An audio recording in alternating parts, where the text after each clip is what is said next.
Hello दोस्तों। तो कैसे हैं आप लोग। उम्मीद करता हूँ अच्छे होंगे।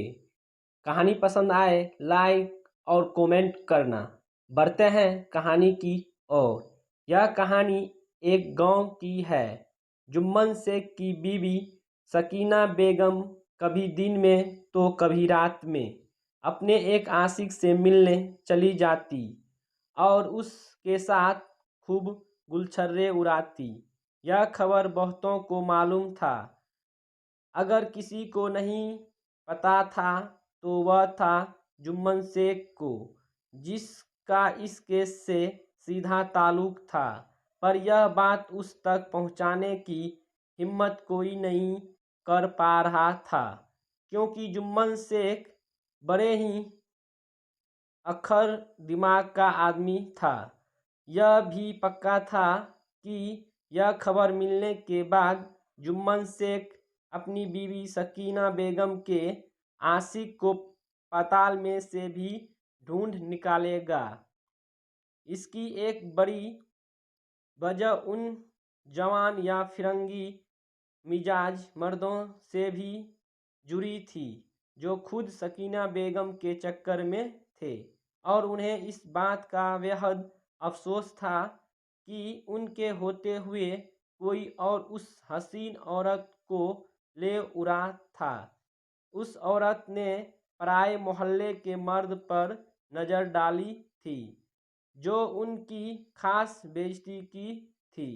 यह मामला औरतों के डिपार्टमेंट ने संभाला। फतीमा दी तैयार हो गई।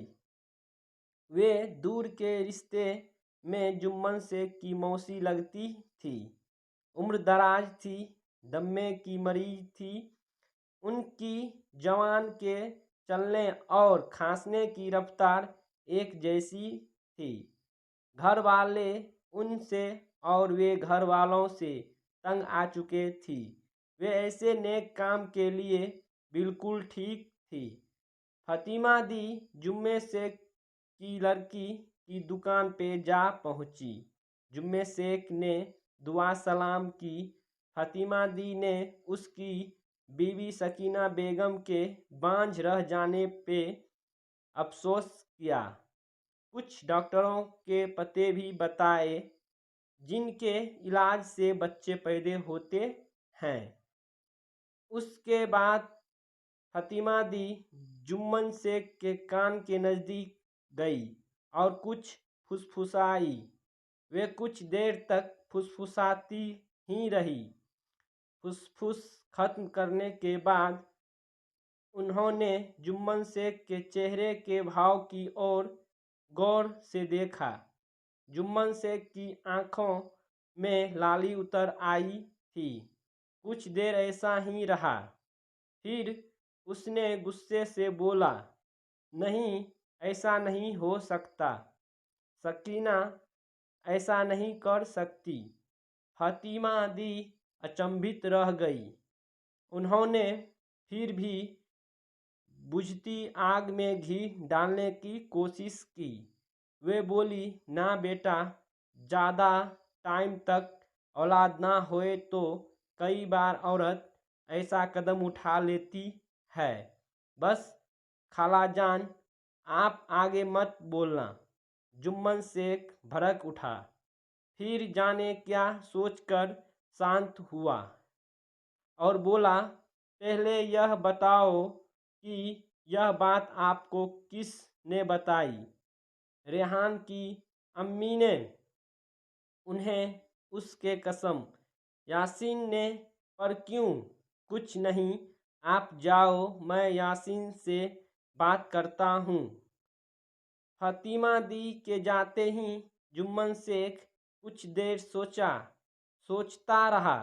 फिर यासीन की दुकान की ओर चला गया। जुम्मन शेख ने मामले की पूछताछ की।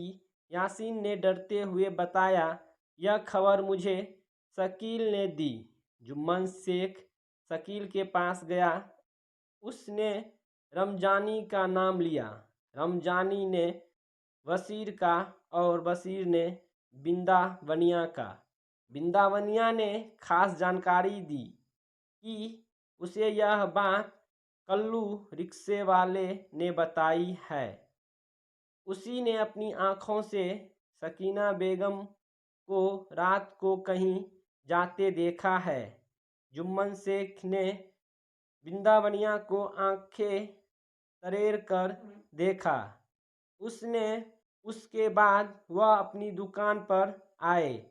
वहाँ बोरों के ढेर के नीचे से एक बड़ा चाकू निकाला। उंगली पर लगा कर उसकी धार चेक की। धार कुंद हो रही थी। फिर उसने पत्थर से घिसकर धार पैनी की।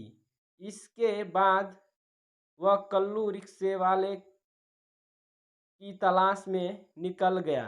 कहानी पसंद आई होगी तो लाइक, सब्सक्राइब, शेयर और कमेंट करना। पूरे कहानी देखने के लिए धन्यवाद। मिलते हैं अगले कहानी में। तब तक के लिए जय हिंद, जय भारत।